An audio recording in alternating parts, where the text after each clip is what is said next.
বিশ্বকাপের শিরোপা জিতে আইডল নেইমারকে স্মরণ করলেন স্পেনের এক তারকা ফুটবলার, যেখানে ব্রাজিলিয়ান ফুটবলের এই প্রিন্সকে বিশ্বকাপের এই সোনালী ট্রফিটি উৎসর্গ করতে চাইলেন স্প্যানিশ ফুটবলের এই তরুণ বিস্ময়, যার ফলে ফুটবলার হিসেবে নেইমারের মাহাত্ম্য আরো একবার উপলব্ধি করতে সক্ষম হলো গোটা ফুটবল দুনিয়া। বিশ্বকাপ জিতে নেইমারকে এমন দারুণ স্বীকৃতি দিলেন কোন ফুটবলার, তাই নিয়ে বিস্তারিত এই রিপোর্টে।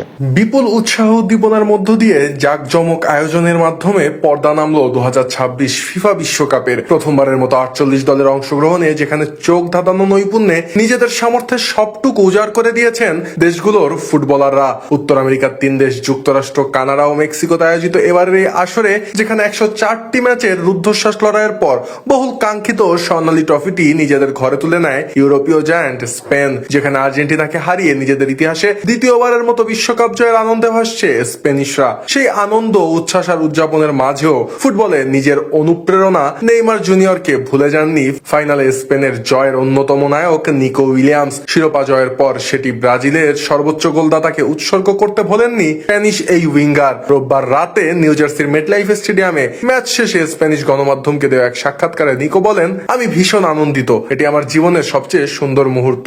এ সময় নেইমারকেও স্মরণ করেন নিকো। অ্যাথলেটিকো বিলবাওয়ের এই তারকা ফুটবলার ব্রাজিলিয়ান এই সুপারস্টারের প্রসঙ্গে এ সময় বলেন, নেইমার আমার সবচেয়ে বড় অনুপ্রেরণা। আশা করি তিনি আমাদের এই ম্যাচটি দেখেছেন। এই শিরোপাটাও তার জন্য। এই শিরোপার একটি অংশ আমি তাকে উৎসর্গ করছি। উল্লেখ্য যে ফাইনালের মহারণে স্পেনের ম্যাচ জয়ী গোলটাতেও মিশে আছে নিকোর নাম, কেননা অতিরিক্ত সময়ে দ্বিতীয়ার্ধের শুরুতে ডিবক্সের ভেতরে তার অ্যাসিস্ট থেকেই দারুণ ফিনিশিং এ প্রতিপক্ষের জাল কাঁপান ফেরান তোরেস। এর আগে অতিরিক্ত সময়ের প্রথমার্ধে নিকো নিজেও একবার আর্জেন্টাইনদের জালে বল জড়ান, তবে নিকোলাস ওতামেন্ডিকে করা মিকেল ম্যারিনোর ফাউল বিবেচনায় নিয়ে গোলটি বাতিল করে দেন মাঠে উপস্থিত স্লোভেনিয়ান রেফারি স্লাভকো ভিনচিচ। তবে বাতিল হওয়া গোল নিয়ে কোনো আক্ষেপ নেই নিকোর, বরং বিশ্বকাপের বহুল কাঙ্ক্ষিত শিরোপা জয়ের মধ্যেই সবটুকু তৃপ্তি খুঁজে নিয়েছেন স্প্যানিশ এই উইঙ্গার।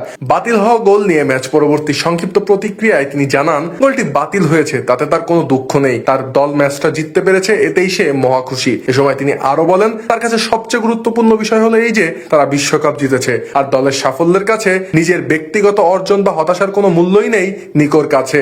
উল্লেখ্য যে নিকো তার ক্যারিয়ারের দ্বিতীয় বিশ্বকাপে শিরোপার দেখা পেলেও বিশ্বকাপের এই সোনালী ট্রফিটি ছুঁয়ে দেখা হয়নি নেইমারের, যেখানে 4টি বিশ্বকাপ খেললেও শিরোপার স্বপ্ন অধরাই থেকে গেছে ব্রাজিলিয়ান এই সুপারস্টারের। এবারের আসরের শেষ 16তে নরওয়ের কাছে হেরে যেখানে টুর্নামেন্ট থেকে বিদায় নেয় সেলেসাওরা। এমনকি নেইমার নিজেও তার ক্যারিয়ারের শেষ বিশ্বকাপে বিশেষ সুবিধা করতে পারেননি, যেখানে ইনজুরির কারণে গ্রুপ পর্বের প্রথম 2টি ম্যাচে মাঠে নামাই হয়নি ব্রাজিলিয়ান ফুটবলের এই প্রিন্সের। তবে গ্রুপ পর্বের শেষ ম্যাচে এবং শেষ 16 লড়াইয়ে কিছু সময় খেলার সুযোগ পেয়েছিলেন তিনি, যেখানে নরওয়ের বিপক্ষে পেনাল্টি থেকে গোল করলেও দলকে কোয়ার্টারে তুলতে পারেননি ব্রাজিলের ফুটবল ইতিহাসের সর্বকালের সর্বোচ্চ এই গোলদাতা। তবে নেইমার নিজে যা পারেননি তাই করে দেখিয়েছেন ফুটবলে তার গুণগ্রাহীরা, যেখানে নেইমারের ফ্যানবয় নিকো উইলিয়ামস, লামিন ইয়ামালরা যথাক্রমে দ্বিতীয় এবং প্রথম প্রচেষ্টাতেই জিতে নিয়েছে দ্য গ্রেটেস্ট শো অন আর্থের মহামূল্যবান ট্রফিটি।